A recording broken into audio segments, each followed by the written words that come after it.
The Knicks postgame show is presented by Tri-State Audi. Visit your Tri-State area Audi dealer today. The Knicks do it again.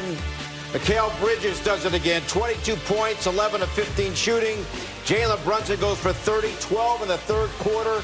A lot of Knicks fans in Cleveland. Yes, yes, yes. Knicks are one win away from making the conference, the NBA Finals. That's a scene across the street at the watch party. The Knicks win it convincingly over the Cavs. From our Delta Embassy studios, Bill Pito along with Alan Hahn, Steve Novak, and Wally Zerbiak. We're here to cover the whole thing for you as the Knicks are one win away from making the NBA Finals. And Landry Shamet, another huge game, off the bench, hitting 3 key threes in the fourth quarter, now joins us from Cleveland. Alan, take it away. Well, Landry, first and foremost, congratulations on the win. Second of all, the mindset of this team going into that second half when you had a lead but knowing you were playing a desperate team, what was it? Oh, man, it's a really, really good team. And, at Game 3, down 2-0, we have a veteran group that kind of knows what that feels like being down 2-0. So you knew they were going to give us their best punch, and they did that. Really good team, but we got one more to put them away, and we know that's going to be even harder. So the mentality stays the same. We got to just do what we got to do to get a win. Landry, Steve Novak here. Mike Breen just said that this Knicks team is a playoff juggernaut. This Knicks team has now won 10 games in a row in the playoffs. What flipped? What switch went off? What got into this team to be able to run off 10 straight playoff games and be up 3-0 on this Cleveland team right now? I don't know, man. We got the mentality as a group, though, knowing that, okay, we won this one. It's going to feel good. Obviously, it feels good getting a win on the road, but the mentality is right back to the next one. We got one more to get it done and put them away, and that's our mentality, one game at a time. Don't get too far ahead. Don't spend too much time loathing or thinking about the past. It's on to the next one, and that's what we're going to do. And lastly, for you, Landry, you've really embraced playing in New York, and the role that you're playing, starter minutes, whether it's coming off the bench, you're just playing some of your best basketball. How special is it to be on this ride with this New York Knicks squad? Yeah, man, New York's the best city in the world. I proudly claim New York, call myself a New Yorker. It means a lot to me. It's special, and I'm definitely not taking any of it for granted. It's really special playing for this organization with these fans, this team, my teammates. It's amazing. It's a wild ride, and we got to go get one more.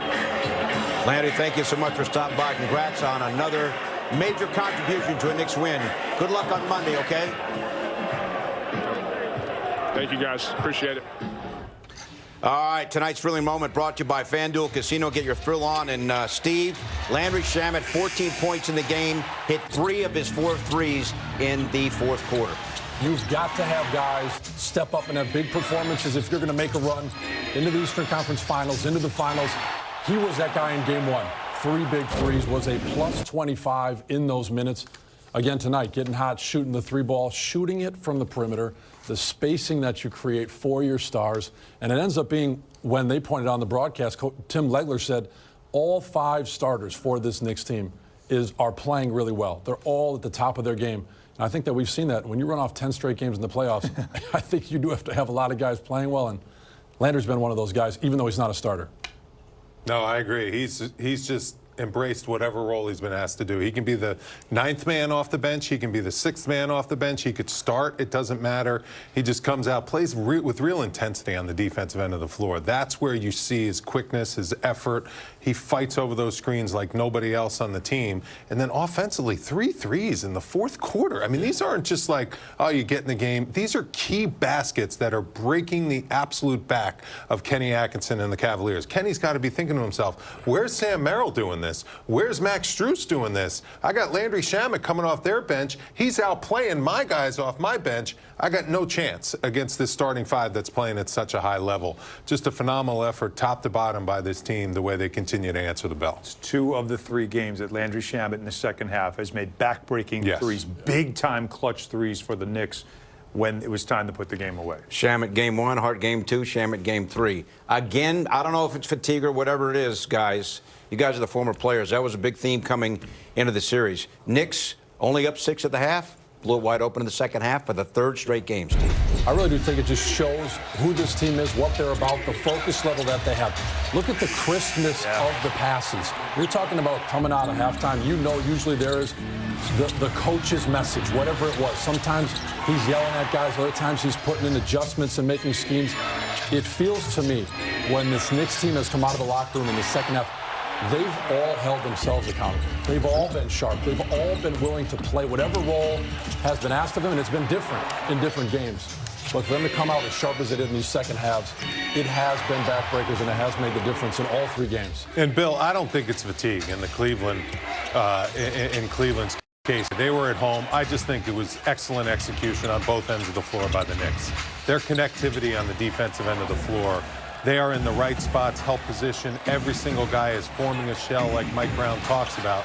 And then offensively, they go a fourth quarter where they go 5-6 in a row. Yeah. And Cleveland's looking around like, who's this guy making shots? Who's that guy making shots? Hart, Shamet, not Brunson. Who cares? Everyone's shooting at a high percentage. Alan, look at the shooting for the Cavs from 3 and also from the line. It's the three-point shooting and the free throw shooting. Steve and I talked about it in the pregame show. That has been for them a major issue. They struggled early in this game. You're thinking at home at free throws, you should be knocking them down, and they weren't, leaving money on the table. Yeah. But the 17-4 transition points. Oh, yeah. Cavaliers came into this series as the worst transition defense team in the playoffs. The Knicks are playing such smart basketball that's exactly what they're looking at is where are their weaknesses, we're going to exploit it. Off made baskets, they were getting transition points. That never happens, but it does against a team that does not match up well in transition. And the Knicks were smart enough to counter. The crowd never had a chance. And they're cross-matching. They got like centers guarding Josh Hart. They got guards guarding this guy. Like they're all out of whack getting back in transition. Mike Brown talks about it all the time. So Knicks, to your point, Alan, they're doing a great job exploiting it. And guys, how about Mikal Bridges? 11 out of 15 tonight. Efficient. Take a look at tonight's New York State Lottery Power Player. In this series now, 3 games, guys, Bridges is shooting, Steve, 27 of 38. He flipped the 27 switch. of 38. Can you do the math on that? What's the percentage? What's that live percentage on air? We're not doing math right now. We just know the math we know is it's 3-0. And it has a lot to do with Mikal Bridges because when you have a Jalen Brunson who can give you 38 points, who can lead a 44-11 comeback, a guy who can make big shots when the defense is created to stop Jalen Brunson, to disrupt Karl Anthony Towns. And he can be a guy shooting at whatever percentage 71. 71. We punched it into the calculator. 71. It's just too dangerous, and he's had himself a heck of a series. And he's just feasting off the holes in the Cavs defense. Right. He's getting a lot in transition, to your point, Alan. Easy baskets, easy layups. Look at these numbers. And some of his shots are tough little mid-range floaters, which he's so good at shooting. And he's up there with some of the big men and James Worthy dunking on the break with the superstar Lakers. The question, though, guys, is where was this for such a large portion of the regular season? Who cares? I'm just asking. Who cares? No, but that's the narrative, all right? It's been an amazing turnaround. No. Was he not cutting before? Were they not finding Bill's him? making a point, though. It is, and I think it's what Novi's talking about. Who cares, by the way? Who's saying Easy. When you should have heard him during the regular season. It's a good thing I'm sitting here. Go ahead. But what you're I'll tell you why. But what you're talking about is when it starts to come together. It's 5 players, 5 starters who just now, like through all they've been through, is starting to figure it out. And it's something I remember Mike Brown saying this back in training camp, that this is going to be an adjustment. We're going to adjust the things. And by the end of the season is when you want that rhythm to be there where I know you're going to cut. I know. And it's going to look bad at times, but once everybody figures it out, it looks like beautiful music. This offense that we're watching right now, I have the utmost confidence in saying this on air. This is the best Knick offense we have seen since 1973. Yes, it's a team. Like that great 73 team was one of the smartest teams you've ever seen and a great offense. And we have not seen a Knick offense like that since that great 73 championship team. I think there is a compounding. There is a compounding that happens in team sports. And it's Mikal Bridges is this good. OG is that good. Jalen is that good. But when you've got a guy like Jalen Brunson who can get buckets the way he got buckets at the end of game 1 and lead your team like that, and then in game 2 follow it up and be Mr. Assist, he raises the level of everybody else because the defense still has to be built around stopping Jalen Brunson, but his willingness to take what the defense gives, I think it allows for Mikal's ceiling to be recognized and OG's ceiling to be recognized and Mitchell Robinson. And so I just think when you are the captain and you're the star, you deserve a lot of credit because you got a lot of responsibility. And I think Jalen Brunson has a lot to do with Mikal Bridges and OG Anunoby and all the other guys that are really flourishing right now. But this starting five, again, guys, each of the starters in double figures. By the way, OG Anunoby, 21 points. Yeah, 7 rebounds. Quiet 21. Right. Quiet. Unbelievable. Yeah. Just getting started here, guys. Knicks 1 win away from their first NBA. Thomas Kurt, you were known during your playing days for defense and toughness, both on display tonight. What impressed you about those aspects? They did whatever it takes. They would have dive on the floor, take charges, block shots, whatever it takes to get that win. That's what they showed tonight. Very special energy in here at the watch party, Kurt. Your favorite part about being a part of it? Just being out here with the fans. The fans just showing the love, showing how much they love the Knicks, and they're just doing whatever they can to help us get a win. That's what it's about. 10-game playoff win streak. We know it's at stake. Take me into the locker room and the mindset of the boys. One game from the NBA Finals. We're right there. We're up 3-0. Finish the job. Finish the job. That's the mindset right now. Kurt Thomas said it. Finish the job. Back to you, Bill. Knicks have a chance. Game 4 Monday night in Cleveland. Guys, Karl-Anthony Towns in Game 2 only had 1 assist, but tonight, Wally, back to doing a great job facilitating, had 7 assists.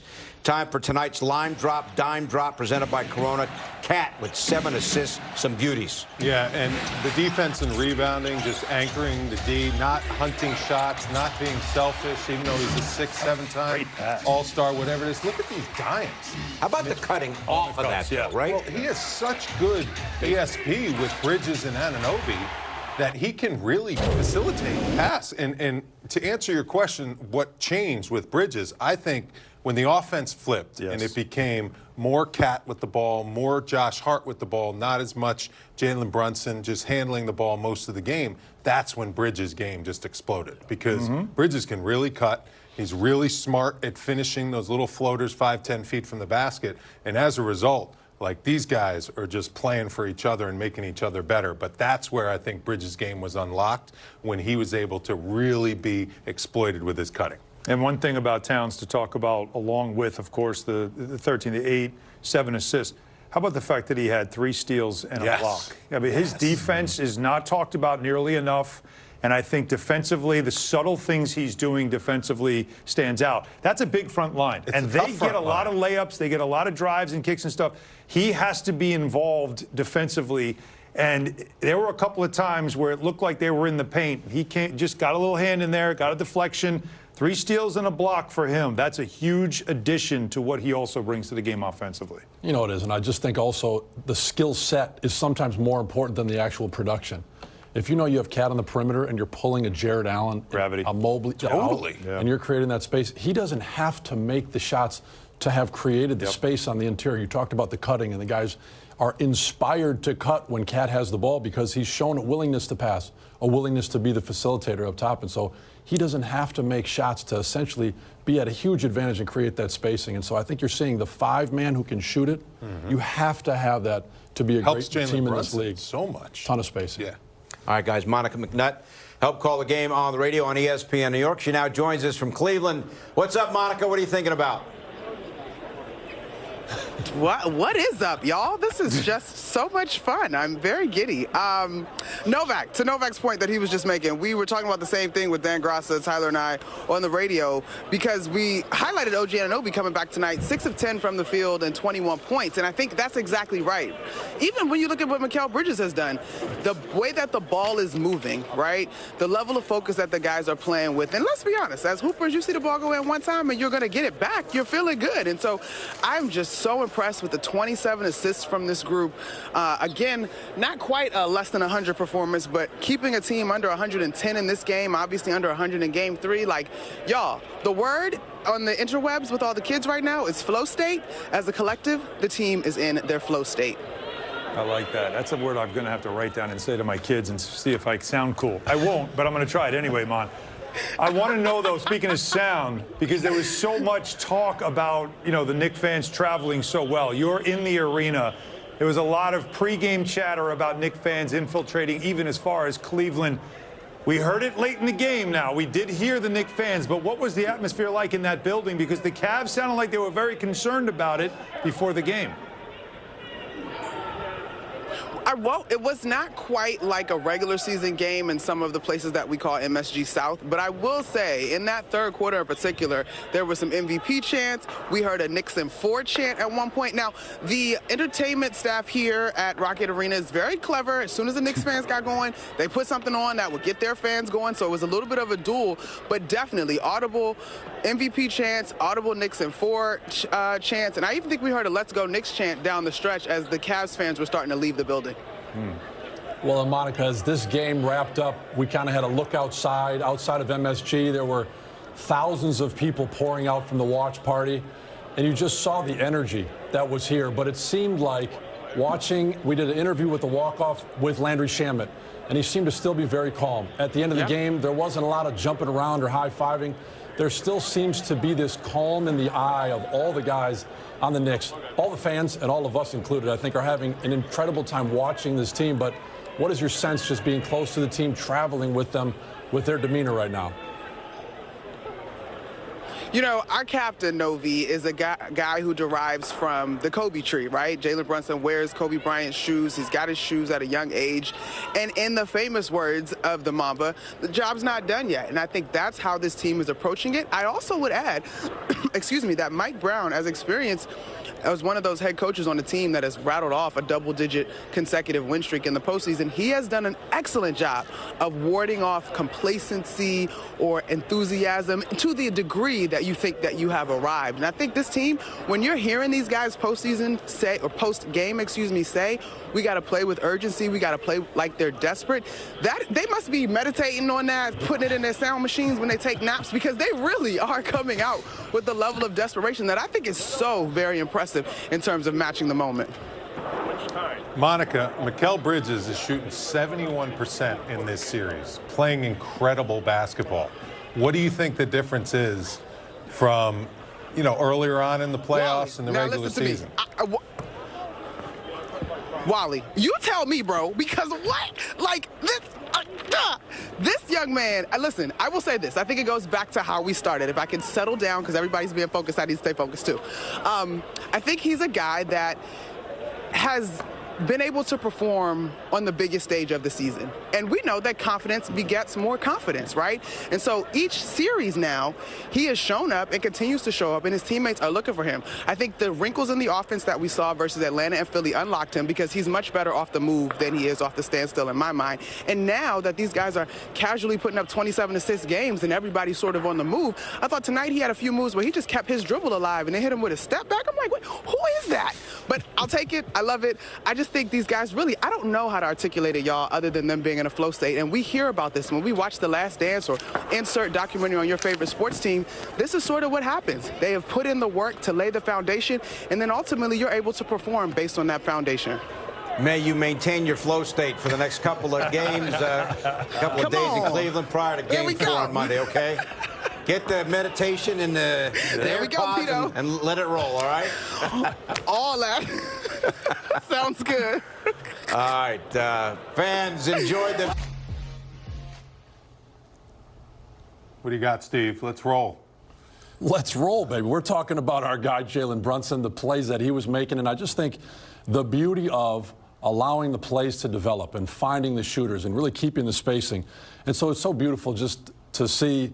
It's just beautiful to see the way that this team has continued to play with one another, but I know you want to look at a play here real quick. Yes, and we're going to take a look at how Mikal Bridges is getting so wide open and shooting 71% in this series. It's because he's finding the cracks in the defense. Defense isn't set. They're all mismatched here. This is a great job. Freeze it here. Now look at Mikal Bridges here under the basket. And Karl Anthony Towns, with his vision, he sees through the defense. There's 3 guys around here. They're not communicating. They're all watching the ball. They're not seeing Bridges. He's finding the crack in the defense. And Towns is not afraid to throw some risky passes. This is a little bit of a risky pass. Nobody's paying attention, and he's getting layups. I mean, this is just easy basketball. His percentage is 71% because he got 5 layups in this game, a couple of them on the break and a couple of them off cuts off Karl Anthony Towns. He is just doing an outstanding job of moving without the basketball. you know, and moving without the basketball and allowing the plays to develop, it really has been such a key. And when you've got a captain like Jalen Brunson on this play right here, keep an eye on that guy right there, Landry Fields. I'm sorry, Landry Shamet. That was my other teammate, Landry Fields. But as the play develops, and you're going to see Jalen right here cutting, driving to the left, keeping an eye right here on Landry Shamet. Watch the spacing as the play develops, and watch the pass that the captain makes. What a beautiful play right here to just draw two, keep the spacing, and look at the two cutters. You got Mikal Bridges cutting down the middle. You got Cat making the action down the middle, and a beautiful pass to Shamet, who had another beautiful game, knocking down threes, spacing the floor. And Jalen Brunson's willingness to share the ball, to be an assist guy at the same time as he is to be a threat to score, I think it was just huge in this series so far. Obviously, there's still one more to go, but the ball movement, the willingness to find guys and elevate the guys around him has been his greatest trait in this series. No question. And Bill, back to you. All right, Steve, here's a play that kind of personifies what we were talking about after we show you the longest playoff win streaks in the same playoffs in franchise history. Knicks, obviously, 10 in a row, their longest winning streak during this regular season, 8 in a row. They've now won 10 in a row in the playoffs. And here's the ball movement with Cat doing a great job. He's going to find Karl Anthony Towns. Well, we'll talk about that later. Meantime, here's Mike Brown, his post-game comments presented by Chase. You know, our guys played a good game. Chris Gent challenged our guys to start the game right, especially with the execution of the first play. And our guys did it. Our guys, they were locked in from the beginning of the game, and it showed through that first offensive play, through the first few minutes of the game. We got a lot of great contributions from our guys. You know, Josh was the connector that he was. 9 rebounds, 5 assists, 4 steals. OG was fantastic. He hit some timely buckets for us. Play after play after play after play. He had 21. He was really, really good. 7 rebounds, and you know he did a pretty good job of trying to keep Allen off the glass. That's who he matched up with. Cat, I mean, he was our hub offensively. 7 assists, 0 turnovers. He was really good for us offensively and defensively. You know, the 3 steals, but his ability to fire back in the pick and roll situation was really good. Mikal, I mean, man, he just got to his spots. Mikal got to his spots all night. He hit big shot after big shot. And on top of that, he had 6 rebounds, and then trying to defend James, Hall of Famer, without fouling him. This really good ball game from Mikal. Jalen, he's MVP. He's an MVP candidate. He's supposed to do what he did tonight. He's got to go score it, or he's got to command a double team and make the game easier for everybody else. Our bench, everybody that came on the floor, they played great minutes for us, but I got to take my hat off to Landry. You know, we put him on the floor in Josh's spot. They're paying a lot of attention to Jalen. Somebody's going to be open if the floor is spaced, and we're getting off the ball in a timely manner. And literally, because of the way they're playing D, we're just playing conceptually.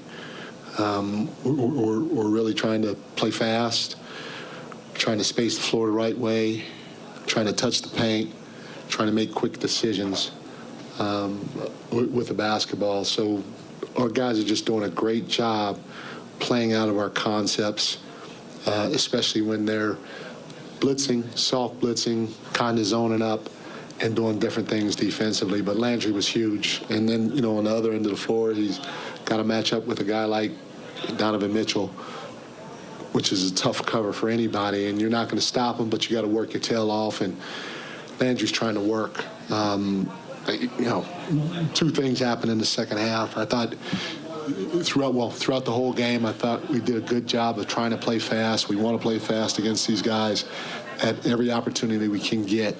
We don't want to go against their set defense all the time, so we got to keep trying to play fast. And then our guys did a better job in the second half of trying to defend without fouling. They tried to show their hands and lead with their chests, and we got to continue to do that in Game 4. Mike, with Mikal, he has been so good getting out on the break for you guys consistently, but he's also so present defensively. That's kind of a tough balance to weigh for a lot of players. What's allowing him to be able to get those leak outs, get so many fast break points while also staying so present on the defensive end? His feel is unbelievable. He's just got a good feel.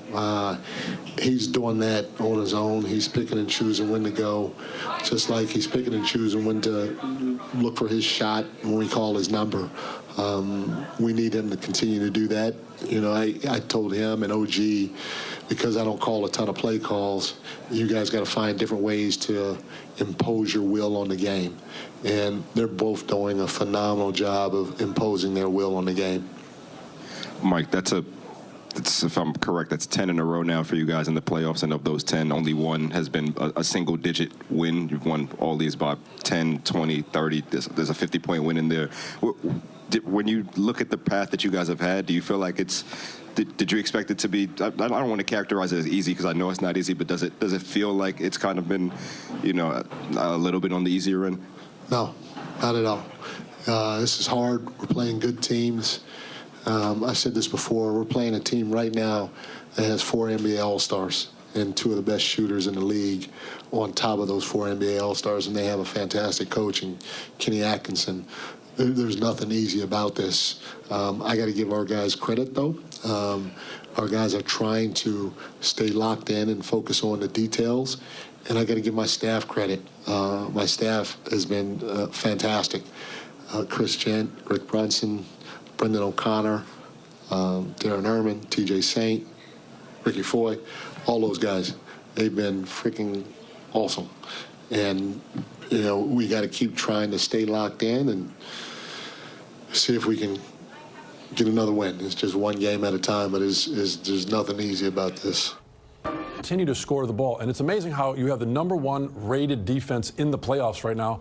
And I think in large part because of the offense, because of pushing the pace, because of scoring, because of getting all the way to the rack, flattening the defense out, and then guess what? It's a lot easier to get back on D. And so I feel like it's such a connection between scoring the ball, getting downhill, and playing some darn good defense. It sucks the energy out of the crowd before they have a chance to even cheer. You know, that's the biggest difference with getting those transition buckets off of Mace. All right, and we've talked about the transition situations here for the Knicks. 17-4 was the Knicks' edge in fast break points, and what is especially demoralizing, and we've touched on it, Wally, a lot of these fast break points came off of Cleveland makes. Yeah, and a lot of them also came off of turnovers. Cleveland throws the ball all over the gym.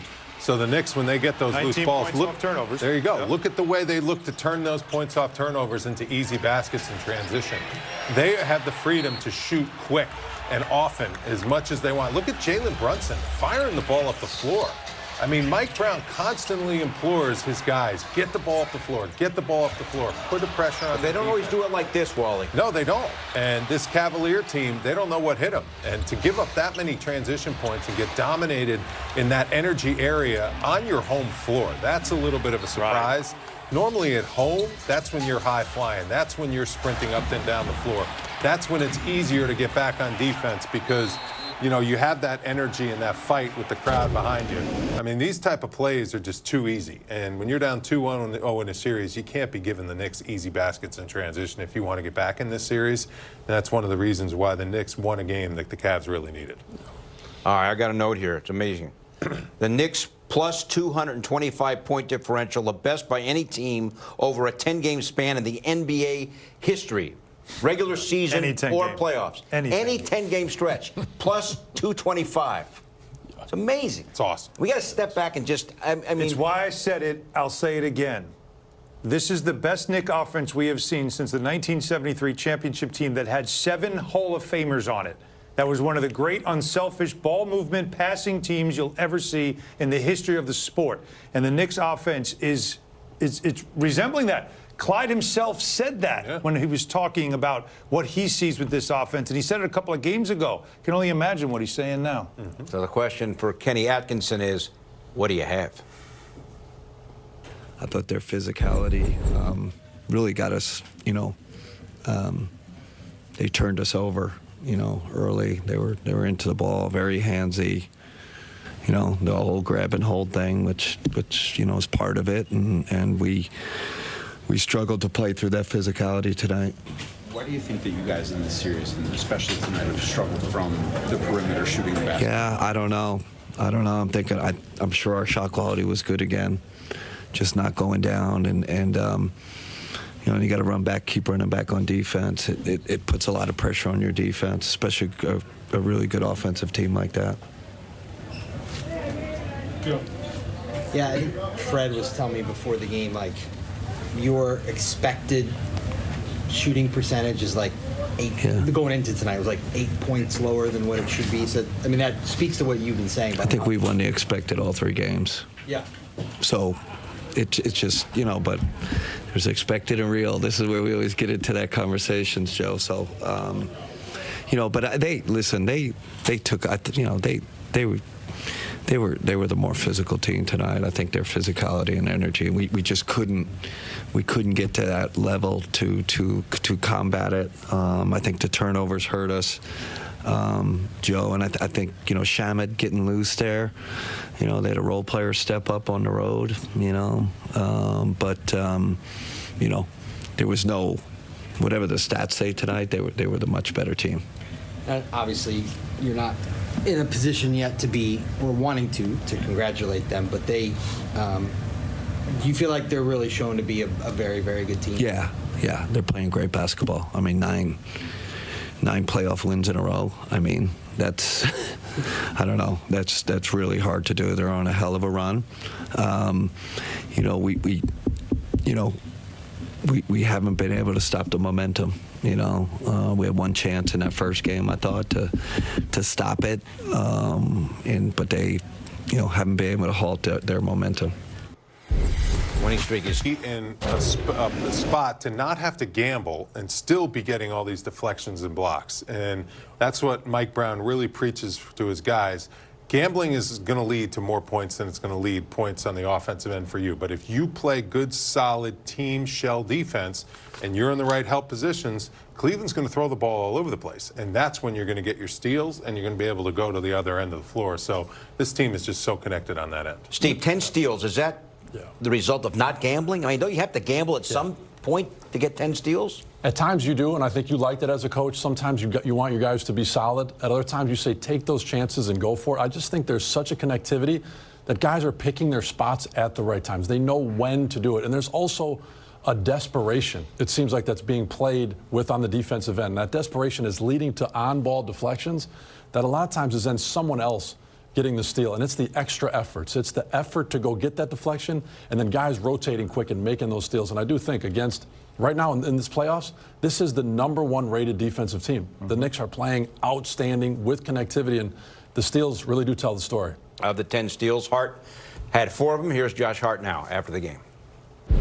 I think we came out with energy, and we knew we had to, especially, obviously, their first home game in this series. Their back is against the wall. The fans ought to be, making noise and cheering and supporting. So we came out aggressive and set a tone from the jump, and we just, continue to play at that pace. Josh, 10 straight wins. Is it a little surreal to you guys at this point to see the run you've been able to be on this postseason? Nah, I mean, we don't think about it, that way. Today we won. We were 1-0 today. Monday we're 0-0. We're far from our goal. This series isn't over. That's a good team with a lot of playoff experience. Who, one game their backs against the wall. So we don't got time to think of the past. We got all we're focusing on is right now. Josh, can you talk about how it seems like everybody that gets in the game is in a rhythm? I just think everyone is playing the right way with the right mentality. And we have really good players. We got guys that can shoot, guys that can defend, guys can play, make tough shots, those kind of things. So when we play our style of basketball, everybody eats. And that's what we're just trying to do. So not surprised at all because we have really good players. Speaking of eating, what do you think about Landry in the fourth quarter? Oh, man, he's that's my dog. Big shots. He's amazing defense. He's a heck of a player. We need him down the stretch to continue to do what he's doing, but he's in a great rhythm right now, and we want to make sure he has all the opportunity, that he can. On the radio and with us, the flow state. We're learning things. Landry Shamet, 14 points, had 4 threes in the game, 3 in the fourth quarter. Back now from the corner 3, presented by Michelob Ultra Superior Light Beer.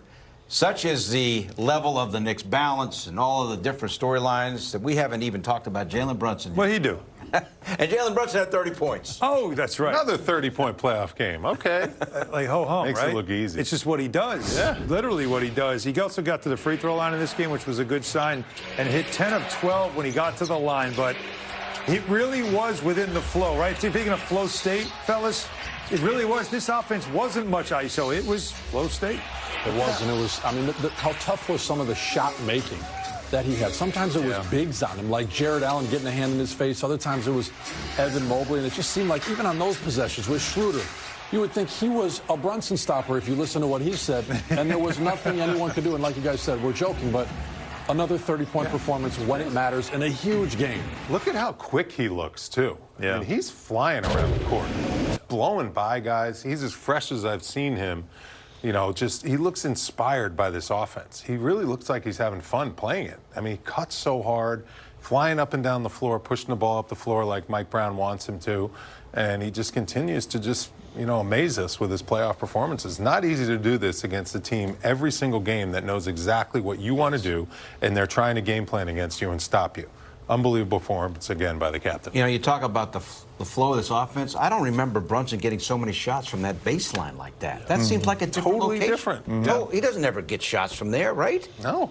He's wide open from there. Yeah, and it's where the ball begins. The spacing is the key to this offense. Mike Brown always talks about spacing. We harp on the guys a lot. Make sure you keep the floor spaced, and that's where Brunson benefits so much, because when he has a little bit of room to get a guy on an island and make his little moves, then he can score whenever he wants, as long as he doesn't have help where he wants to go. And the spacing in this offense is just so fun to watch. And the passing, I think, he had 6 assists in this game, obviously coming off a game where he had 14 assists, but I think what he's shown you is the ability to pass, but not just like make a simple pass. Like we had that baseline pass with one hand. Yeah. Like he's shown you the ability to be an elite passer, and his players, like you're talking about, Wally, teammates are finding, all right, where's the lane? Let me get open in the lane in his sight line. So when a double team comes, he sees him, like he found Josh Hart in game 2 a couple of times. Yeah. Once that starts happening, what's defense are going to do? Yeah. Kenny Atkinson said it after game 2. And it's something that Quinn Snyder said in the Atlanta series, is literally pick your poison. You either got to trap this guy, double him, which leaves you open for someone else, or you play him one-on-one, and he's going to kill you that way. Yeah.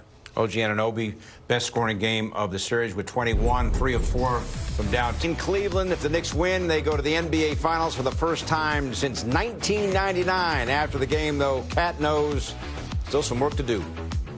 Just keep your mind on the task at hand. It's game's over. We found a way to win tonight, but we got to have the same desperation like it's 0-0. It's game 1. We got to go out there. We got to execute at a high level, and we got to be disciplined in our game plan. G, congrats on the win tonight. Thank you. Commanding 3-0 lead, 1 game away from making the finals. Last time you were not available to play for Toronto, and this time you're back from injuries. So what's your mindset going into game 4? Same team, same location. How do you guys extend the momentum? Like Kat said, just come out with desperation. Like it's still 0-0. Come out, just tonight's over, focus on the next game, and try to win the game.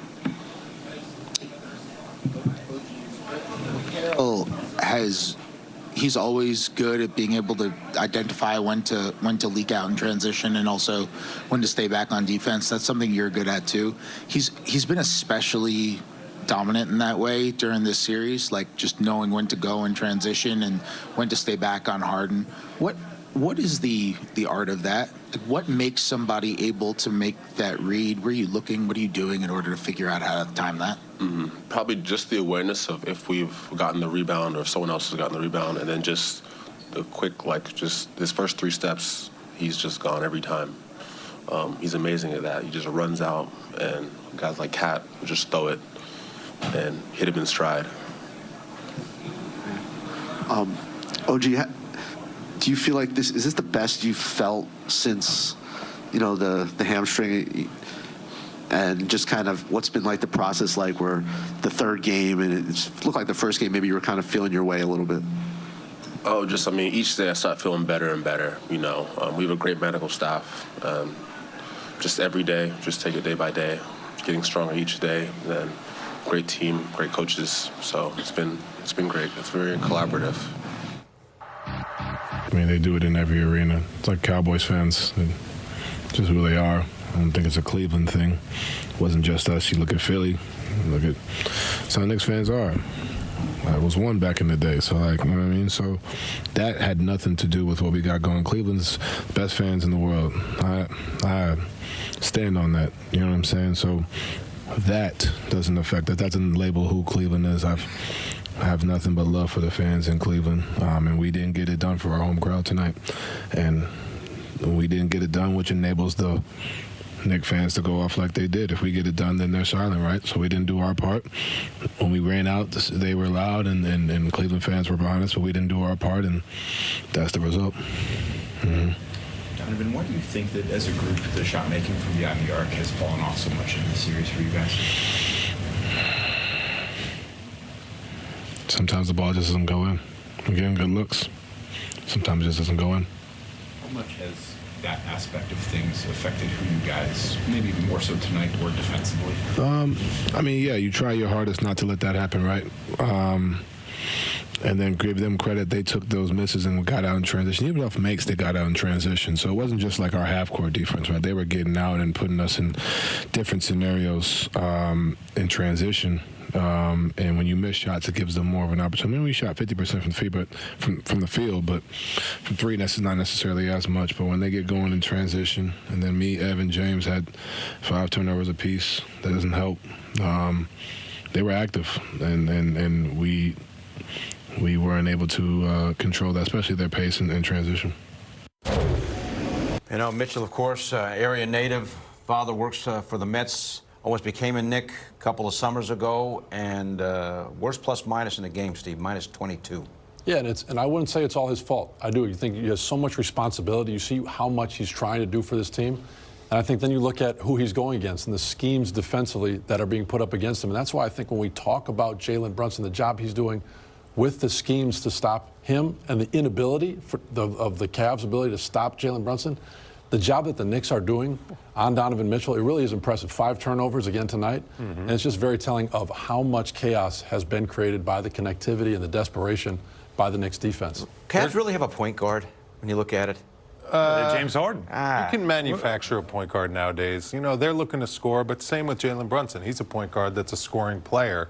So the new NBA, everyone has to be a threat. You know, you can't just be like this prototypical setup type guy. I just think it's a credit to the Knicks defense. I mean, this team has elite perimeter defenders. These guys take the challenge one-on-one. They fight through screens. This is why this roster was assembled the way it was. And now you got a guy like Cat, too. He's buying in big time on the defensive end of the floor, playing the best defense I've ever seen him play his whole entire career. This team's tough to play against. I mean, the Cavs are running into an offensive and defensive juggernaut. All right, more from the Nova Knicks coming up. Jalen Brunson, Mikal Bridges, get their post-game thoughts. Don't look ahead. Most importantly, you deal with what's in front of you. So we have the first possession at the first quarter, and then you have the first half, and then you go on and you go on. We just continue to just deal with what's in front of you, and just have your teammates back, make sure everyone's on the same page, making sure that everyone's holding each other accountable. That's just the most important thing right now.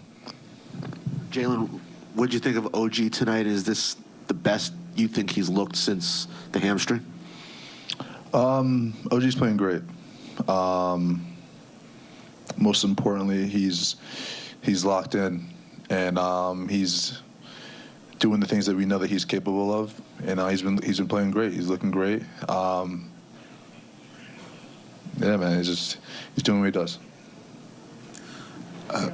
You guys are obviously here in Cleveland, so it's hard to feel what it must be like in New York. But you were there for a little while. Like, do you have a sense of sort of how people are feeling now in terms of where the Knicks are being so close, and how do you keep that in perspective? I mean, they're probably excited, rightfully so. But we have a job to do, and we have things that we need to focus on. That's on them being them, but we have to be locked in and doing what we do. Mikal, I'm all the way down here. It's a great angle. You've been so, it seems like, precise, deciding when you're going to leak out, when you're going to stay back. You seem to have a really good feel for that, and it's been super advantageous for you during this series. I'm curious what your process is in terms of leaking out, because you never seem to do it early or prematurely or anything. Like, what is your process in terms of making that read and trying to get to your spots in transition? I just try to play hard every possession. That's pretty much it. And then, see one of my guys in transition have an advantage, and you try to split the floor and, try to get a layup or cause confusion and get, somebody else open shot. So just trying to play hard the whole game. Just keeping us locked in. I mean, I don't think we have to do any comparison or anything, but just him just staying locked in and coaching us, till the clock hits 0, no matter what the score is. Man, we need that. I don't know if you guys can see me. I'm in front of you, Jalen. This is really uncomfortable looking up at y'all. But normally teams want to play their best basketball right around this time of year. And it seems like in every game this series, each of the starters and even the bench has sort of hit their moment.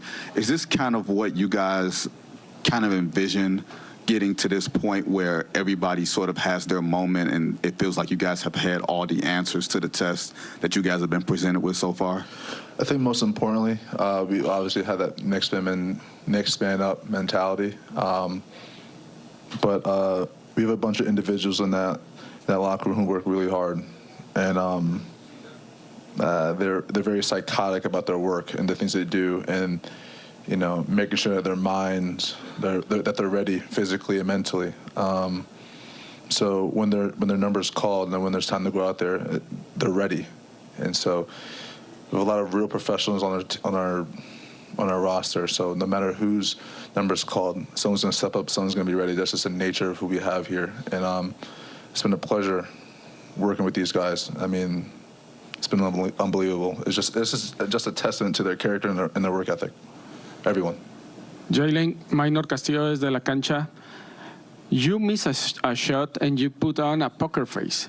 You make a shot and you put a poker face. How do you control your emotions in these big games? I've always tried to keep myself level-headed. You never want to see someone. You never want someone to see you when you're too high or too low. Just having that mentality that no matter what's going on, nothing's going to break you. And I think I've had that for a long time. That's a credit to my parents who raised me. Credit to Coach Wright. And it's a credit to a lot of people, but it starts at home. He always says the right thing. I love it. Oh, right. He gives credit to his parents, Rick and Sandra, like what they did with him, raising him. Everything you do has to be legit. Give a little shout out to Coach Wright. Yeah, well, always, too. Again, the Villanova stuff. Look, they brought in a guy who had a winning pedigree as a champion in college. Twice. And then they brought in some of his teammates who were champions. Yeah. And that kind of culture permeated a locker room. And everyone else, when your leader is selfless, how can no one else in the room be selfless, too? And that is why they have reached this point where they are right now as a team. Yeah, and what they're doing right now. And you can smell like they know how to get to the finish line and get this done. They've been there before in college. Like, They've had a lot of success in the playoffs here, so you can see this team is not satisfied with where they are right now, and they know they have a lot of work to do, and they're going to continue to just, embrace the process of trying to get that championship that's eluded New York for a long time. That's what they're thinking right now. We didn't come this far to come this far. Right. Yeah. Knicks never trail tonight. And there's a look in their eye right now. I mean, even in the post-game press conference, you can just see it. There's a mentality, there's a look that they have in their eye. And like you said, this is about the finish line. They also have a really coaching staff and Mike Brown that's been there. He knows how to get it done. He's been an assistant. Deserves a lot of credit for where this is at right now. A lot. And he's even as a head coach, he's gotten pretty far in the playoffs. Well, he's made the finals as a head coach. Yeah. Lost with the Cavs, but got there. Right. So, like, he knows how to get it done, too. So this locker room is assembled in a good way. It's not over. It's not done. No. You can't, count your chips until you get it done. But this team is definitely built to be a champion. They're doing an amazing job of not getting too high. Like I said, because their mentality is we didn't anti-Bill Pito. Don't do it, Wally. Bill Pito. Leave him alone, would you? I'm like, just gotta take it home. Hey man, I'm level. Evil. Even Steven. Not really. Not really. Monday night, everybody. Yeah. Knicks win it, 121-108. We'll wrap things up after this.